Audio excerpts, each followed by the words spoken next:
Holiday viewers, thank you again for tuning in to another episode of the We Want to Know Action Pack Show, hosted by yours truly. My name is Phil Letty, the Executive Director for the Action Pack. And today we have a special guest. We have your Senatorial candidate, Mr. Vince Borja. Holiday Vince. Hello, Phil. How are you? Doing fine. Thank you so much for accepting our invitation to be featured for our audience. And for those new viewers, I'm going to give a quick rundown of the Action Pack.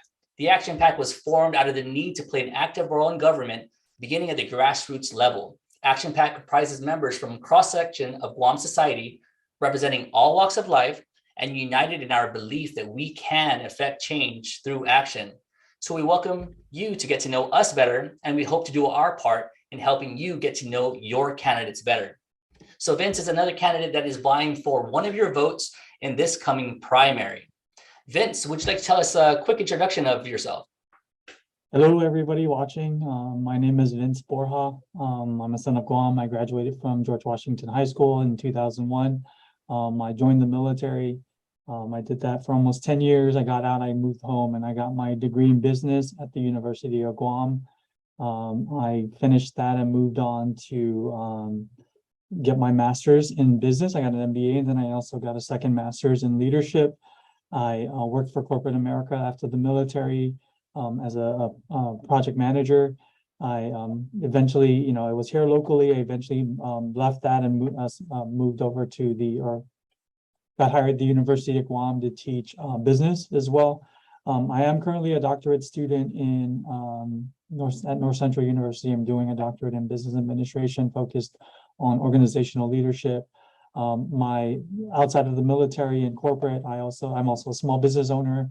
I run a digital marketing business on the side. Most of my clients are stateside. And right now I do some work at Atkins Kroll. I was also a teacher career education teacher at within the public school system, and also at Bishop Gardner. Well, no short change of experience for sure. First and foremost, I know I speak for our viewing audience. Thank you for your service to our island and to our nation. But yeah, definitely a plethora of experience, and that's exactly what I believe makes up a good candidate. Is you have worn different hats, from your military service to your educational service, and now your small business service. So that's a big advantage, I would say, for you in your candidacy to represent our island. So we'll jump right into our interview, Vince. What are the three main platform pillars that are the foundation for your candidacy? Crime. The most important thing right now is crime. I mean, it affects not just our families and our homes, and obviously the businesses are hurting. From theft, robbery, damage. Just public indecency and drunkenness, and how that affects the community as a whole. Education. I think for me, education and crime kind of tie into preparing and making sure that Guam is good for our youth, because that's really the main reason I decided to run for office. And economy, that's one of the most important things, because at the end of the day, and I say this not just like through these interviews or through the campaign, and I do definitely understand that you can't fix a lot of the social issues without a strong economy, right? You can't run a government without a strong economy, and you can't have a strong economy without a good government that supports and encourages business growth. And so those are my issues, and those are the things that I want to focus on. And veterans, you said three, but veterans is another thing. It's a federal issue, but I think that there's small things that we can do to help our veterans as well get connected with federal benefits. Well, do you believe that your campaign pillars line up with the foundation pillars for our society? Crime is a huge issue right now, and anyone that thinks otherwise, I'm not too sure what island they're living on, but there is a huge crime and drug crisis on island. Education, as a father of four, education is really important, because those are the next leaders of our island, be it in private or public sector. So I love that. And then definitely, the support of the business community. Definitely Action Pack, we are very pro-business, and we do echo that statement that a healthy economy definitely is a testament to a healthy island overall. And definitely the vets. I like that you snuck that in there. The VA program is something that we have to continuously look at, because we should never look past those that served heartily for our freedoms. So I do love those pillars, Vince. All right, so to the next question. What is one main focus item that you believe you can realistically accomplish in one term? So, one of the things that I think is realistic in one term and is really just looking at digitizing. We look at, when we look at businesses, especially, we look at like how we can and make it easier, and streamline the process to encourage business growth, whether it be to stay in business or to start a new business. Even just over, granted, the pandemic has pushed a lot of things online. But it's crazy how, like, even now that things have eased up, like they're still trying to go back to still trying to do things, using paper.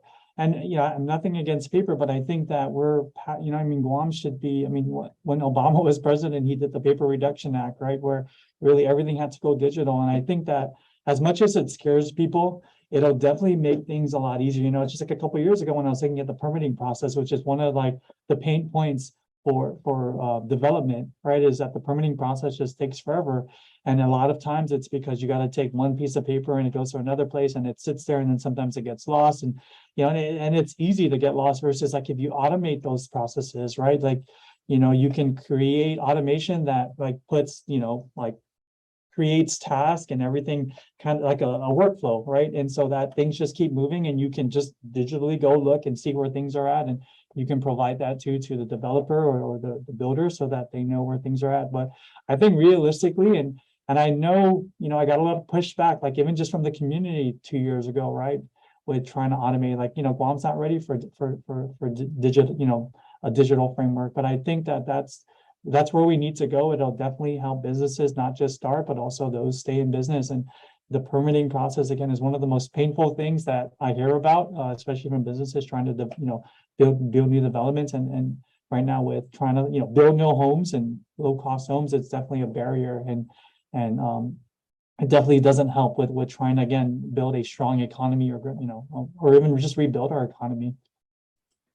You're absolutely right. And I think one of the huge examples was when we were forced through the pandemic, or the government rather was forced to create and roll out, I would say, Guam's first unemployment program.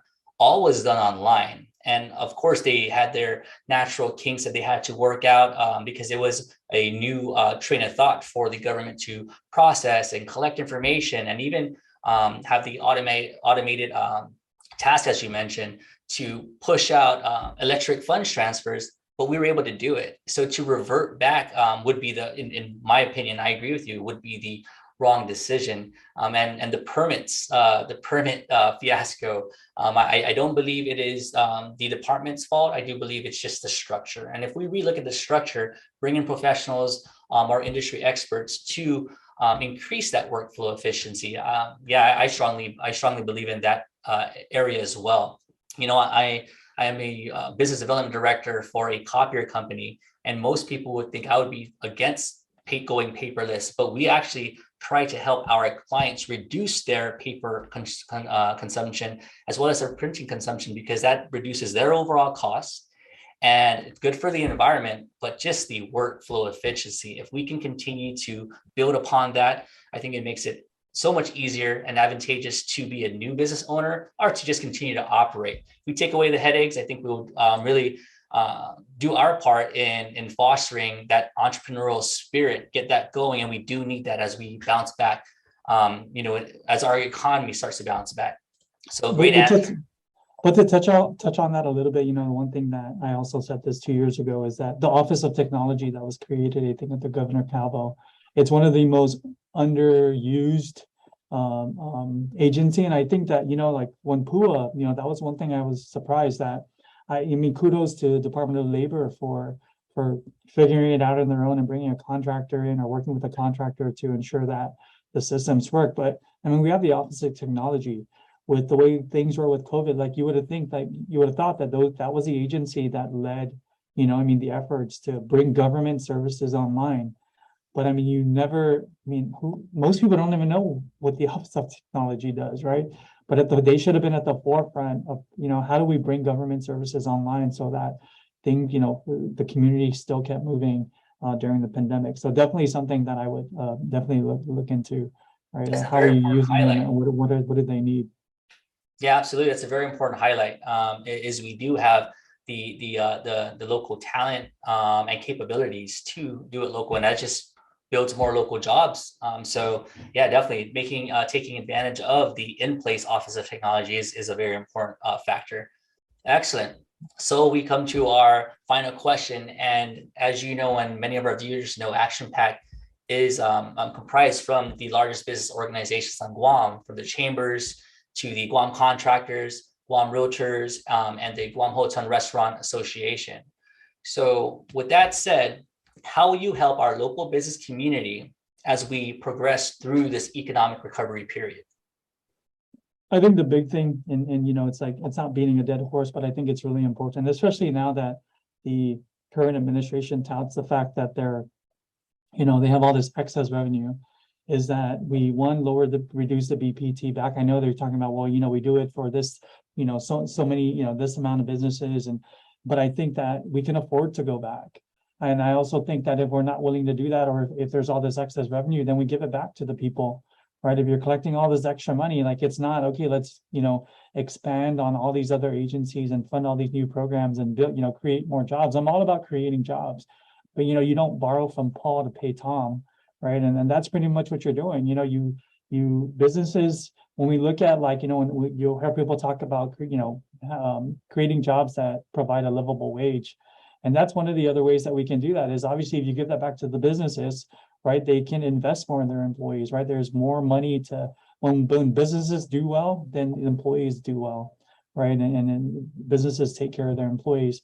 And so one thing obviously is the big thing is obviously, relook at the business privilege tax and look at how we can give that. I mean, almost, what is it, 96 million or almost 100 million, right, in excess revenue from taxes collected. Will we eventually need to, in the coming years, right now, with just all the excess money that we have, it's definitely something that we can, give back to the businesses in the community so that they can still recover. I mean, businesses are still, struggling to stay afloat, small or big. I mean, they're making cuts in small areas that really affect.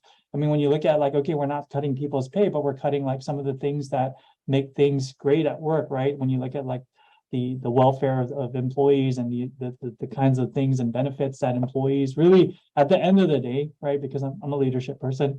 Yeah, we can pay our employees great, but the money that we need to make work a fun place or a healthy place and a good place to work is really where they're going to cut first, right? Because that's not, at the end of the day, that's not going to bring in the money, right? Yes, the people bring in the money, but I think that, all this extra money, we can give that back to the business and they can reinvest that back into their employees and the company so that it helps, improve morale. Because I think that's very important now as we go past COVID and trying to get people back into the workplace. Definitely, you hit it right on the head of the nail. They're touting a surplus, and I don't think that our government was created to hold on to this cachet of funds, especially as we are trying to bounce back and recover our economy post pandemic. So it is important, and it is important for all business, not just the 80 to 90% as they are touting through the newspapers, but for all business, because the bigger the business, the more employees that they are supporting, and the employees support their families. So it is this synergy of our island community supported by the business. Businesses pay taxes, businesses bring in the funds, and the funds should be dispersed. It should be that nice synergy between government and business. So you're absolutely right on that. Excellent. So as we conclude, is there any last word that you want to give the viewer, the potential voter who you are vying for one of their votes to make it past the primary as they hit the polls?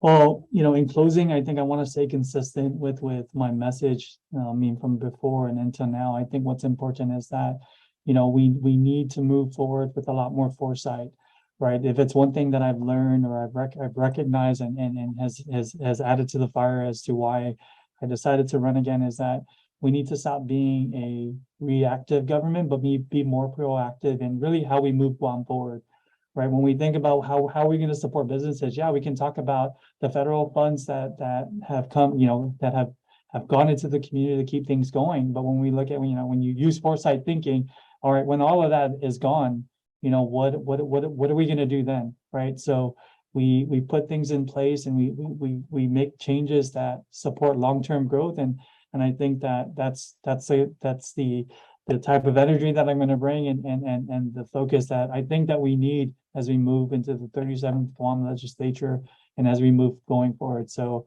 I'm asking for just one of your 15 votes. My name is Vince Borja. I'm number 9 on the Republican side, and thank you for having me, Phil. And your statements, you're absolutely right, and many of the factors that you have brought up, and we do need to be a proactive government, and this is why I personally believe that we do need new faces, new industry experts, and just a fresh reboot of our lawmakers, so we can have this proactive and new age thinking as we proceed, as our island proceeds forward. So I'm pretty sure we can both agree, and this is why we have this discussions with the candidates to help our viewers and the voting public be more knowledgeable, because we believe that a knowledgeable and a informed voter is a powerful voice at the polls. So sometimes our voters, you guys need to put we need to put our bias aside, really listen to the candidates, and if they had the privilege of serving us in previous legislatures, really look at what have they done and how has it, if it has improved the quality of our life and the quality of our island. So I respect your decision to run. I appreciate your time spending on the Action Pack show. And this is another episode that We Want to Know the Action Pack show. Vince Borja is vying for one of your votes, and please do rewatch this episode. Hear his points, hear his foundational values, and consider if he would be a great lawmaker as we move forward in the new legislation. So thank you so much for watching, and we wish you guys well. Thank you, Guam.